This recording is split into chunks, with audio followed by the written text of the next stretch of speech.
How good was Noel Cleal? That is the question Bob Fulton and Wally Lewis kept asking themselves, and honestly, they never quite agreed on the answer. One moment he was a genius with the hands of a 5/8. The next moment he was throwing passes that cost his team entire games. He looked like an unstoppable force, but fitness issues plagued him every single season. He had the power of a truck, yet he also had the hands of a ballerina. Was he the greatest forward nobody fully understood, or was he a walking contradiction? The biggest legends of rugby league could not make up their minds. That confusion is exactly what makes his story so incredible. This was a player who operated during a period of profound transition in the sport. He moved the game from the gritty, semi-professional era of the late 1970s to the highly structured, media-saturated environment of the late 1980s. He was simultaneously a symbol of rural physical dominance and a progenitor of the modern ball-playing back rower. If you're watching this right now, please hit that hype button and give this video some love. Cleal's story deserves to be hyped because it is one of the most complex and fascinating in rugby league history.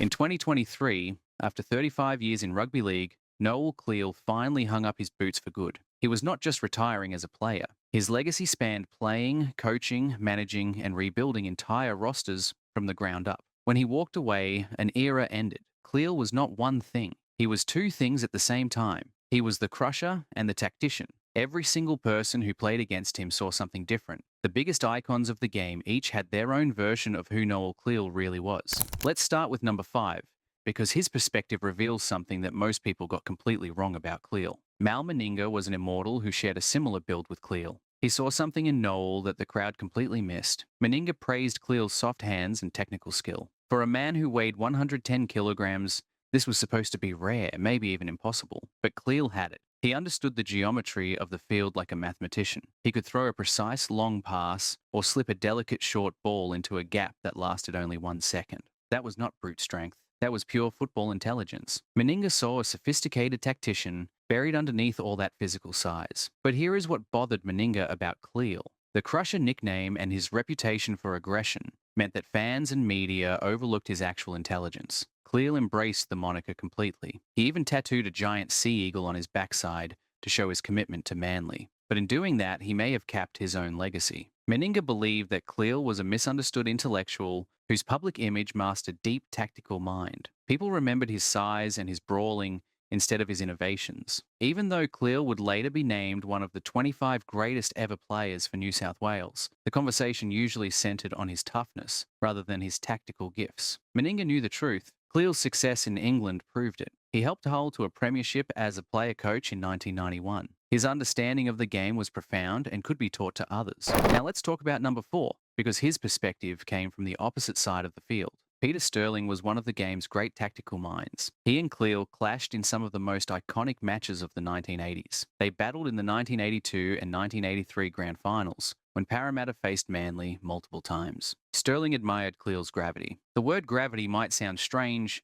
but it means Cleal could draw 3 defenders to him and still find leverage to get an offload away. From a halfback's perspective, if one runner pulls 3 defenders, the rest of the defense is mathematically broken. That creates an overlap, and a player like Sterling could exploit it easily. Cleal was the centerpiece that made the whole thing work. This ability to force defenders to commit multiple resources to him was revolutionary. It allowed his teammates to find gaps that should not have existed on the field. But Sterling also identified Cleal's fatal weakness with precision. He did not have lateral speed. So Sterling's strategy was simple and brutal. He would direct small, quick players directly at Cleal. The goal was to force him to turn and chase. Movement like that was extremely hard for a man of his build. This was a war of attrition designed to drain Cleal's fuel tank. By the final quarter of matches, the runaway semi-trailer was out of gas. Sterling's approach revealed something important about the sport's future. The future of rugby league was cerebral. It was about analysing weaknesses and exploiting them with precision. It was about tactics, not just physical dominance. The third perspective comes from number 3,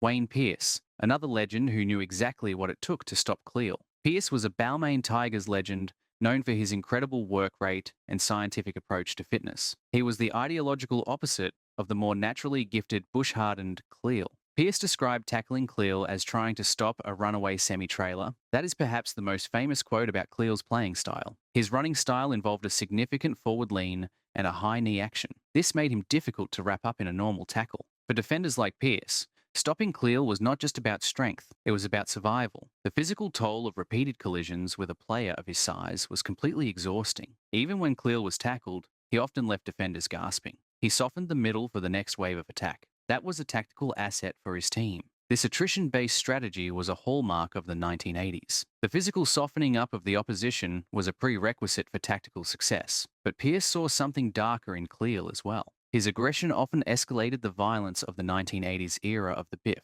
This period was marked by frequent on-field altercations used as intimidation. Cleal's Crusher nickname was not merely a reference to his size. It referred to his willingness to engage in the more brutal aspects of the game. Cleal's presence on the field could galvanize teammates and intimidate opponents, but it also contributed to a style increasingly at odds with the sport's modernization. The very traits that made him a match winner also made him controversial. He frequently walked the line between physical dominance and foul play. Pearce understood that Cleal embodied the brutalism of 1980s rugby league for better and for worse. Now let's talk about number 2, and this voice came from the opposite state. Wally Lewis was the figurehead of Queensland Rugby League. He did not see Cleal as a teammate. He saw him as the primary obstacle to Queensland's dominance in State of Origin. In the arena of State of Origin, where the tribalism of Australian Rugby League is most concentrated, Cleal was viewed through the lens of a primary obstacle. Lewis cited Cleal as the hardest New South Wales forward to stop. The reason was simple and physical. He dented defensive lines. Denting the line meant more than just making meters or gaining ground. It referred to the ability to physically displace the defensive line itself.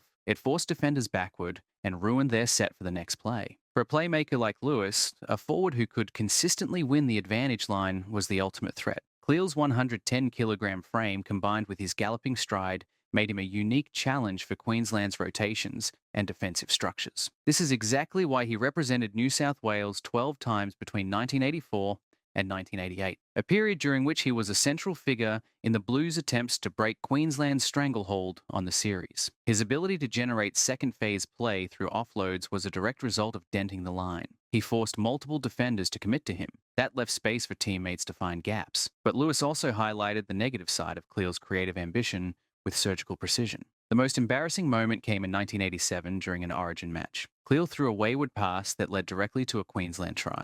This blunder became rugby league folklore instantly. It was a moment where the Crushers' desire to play like a back completely backfired. It showed the risk in empowering a forward to be a playmaker. A coach accepts the possibility of catastrophic turnovers that a traditional hit-up merchant would never attempt. The first and most important voice is number 1, Bob Fulton. Fulton was an immortal. He was a coach of relentless tactical innovation. He was the primary architect of Cleal's entire career. His influence on Cleal cannot be overstated. Fulton was the primary architect of Cleal's transition from a regional curiosity to a metropolitan superstar. When Cleal arrived in Sydney in 1980 with Eastern Suburbs, he had already accomplished incredible things. He had captain-coached Wally to a premiership. He had represented the Northern Division against Great Britain. At Eastern Suburbs, Cleal was used as a centre. That position utilised his size but left his engine room potential completely untapped. The sport was moving away from the bush mentality, where players might spend summer months in physical repose. It moved toward year-round athleticism demanded by the metropolitan game. Everything changed when Fulton moved to Manly Warringah in 1983. Fulton insisted on bringing Cleal with him. He had a very specific tactical vision in mind. He recognised that Cleal's physical profile was being underutilised in the centres. By shifting Cleal to the second row, Fulton sought to create a point forward. This player could generate momentum in the middle while retaining backline finesse. Fulton famously called Cleal a match winner. He said Cleal had the hands of a 5'8" in a prop's body. This was revolutionary for the early 1980s. Forwards were expected to be toilers. They focused on tackle counts and hit-ups. Fulton's endorsement of Cleal's soft hands signalled a shift toward a more expansive game. It showed that forwards were integrated into the creative process now. But Fulton and Cleal's relationship was also defined by constant tension. Fulton was notorious for riding Cleal about his fitness and weight during the off-season. The sport was moving away from the bush mentality. It moved toward year-round athleticism demanded by the metropolitan game. Fulton's pressure was pragmatic.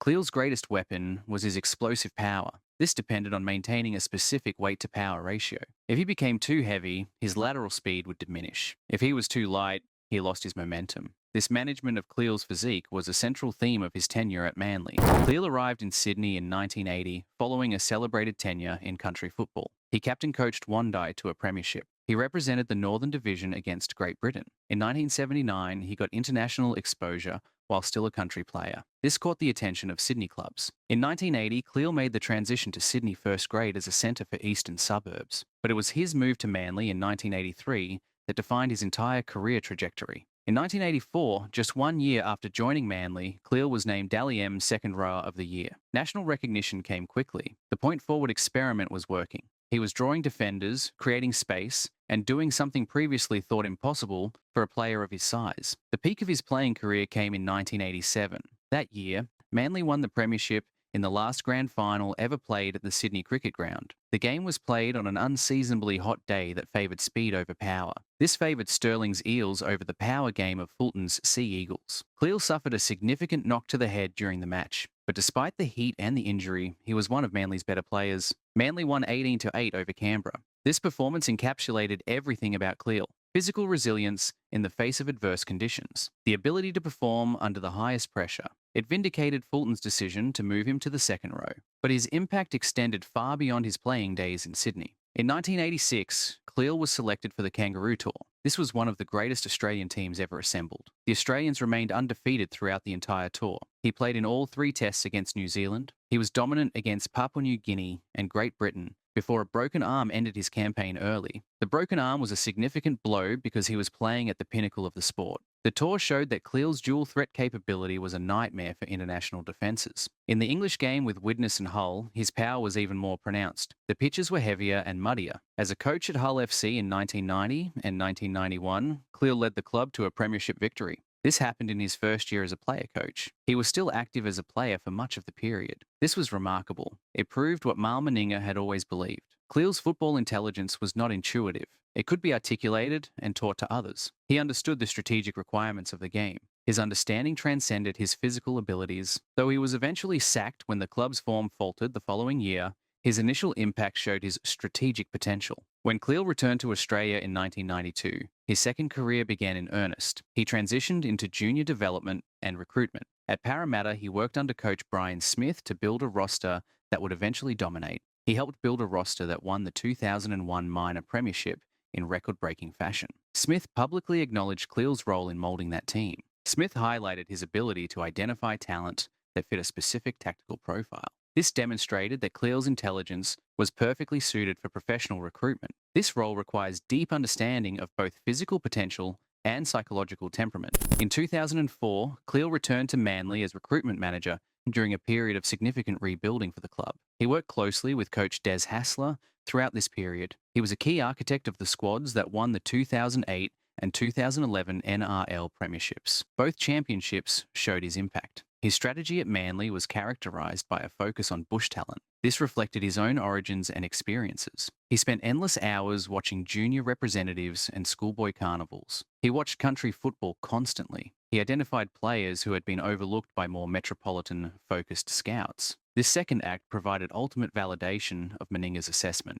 Cleal was not just a crusher. He was a sophisticated evaluator of talent who understood the long-term requirements of building championship-winning rosters. His son, Kane Cleal, also played first grade. Kane played for Manly, South Brisbane, and Canterbury. Kane carried forward the legacy into the next generation, but Cleal's influence extends through countless other players. He recruited and mentored them throughout his long career. His retirement in 2023 marked the end of an era in multiple ways. When you synthesize all 5 perspectives together, a complete portrait emerges from the research. Fulton saw a high-maintenance but high-reward asset requiring active management. Lewis saw physical dominance paired with a double-edged sword of creative ambition and risk. Pearce saw a visceral physical force embodying 1980s brutalism. Sterling saw a strategic pivot whose physical bulk created both opportunities and vulnerabilities. Meninga saw a misunderstood intellectual whose public image masked tactical depth. The central theme of Cleal's career is the conflict between his outward persona and his inward capability. This duality is what makes him significant in rugby league history.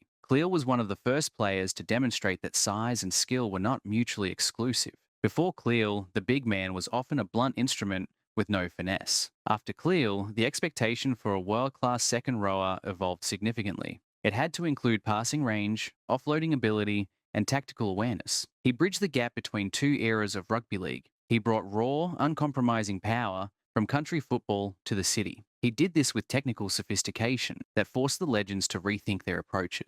In 2005, he was named one of the 25 greatest ever players for New South Wales. This list places him alongside the very icons who critiqued him over the years. His legacy is cemented not just in his playing achievements and statistics. It is cemented in his influence on the sport's evolution and future direction. Whether remembered as a runaway semi-trailer in the eyes of Wayne Pearce, or as a misunderstood tactician in the eyes of Mal Meninga, Cleal remains one of the most impactful figures in rugby league history. His retirement in 2023 marked the end of an era that changed rugby league forever. His influence continues into the modern game through players he mentored. Thanks for watching. If you enjoyed this deep dive into how the NRL icons really viewed Noel Cleal, please like the video, subscribe for more content like this. Let me know in the comments which perspective on Cleal you think was the most accurate. Was he the crusher or the tactician? Thanks for watching, and I will see you in the next one.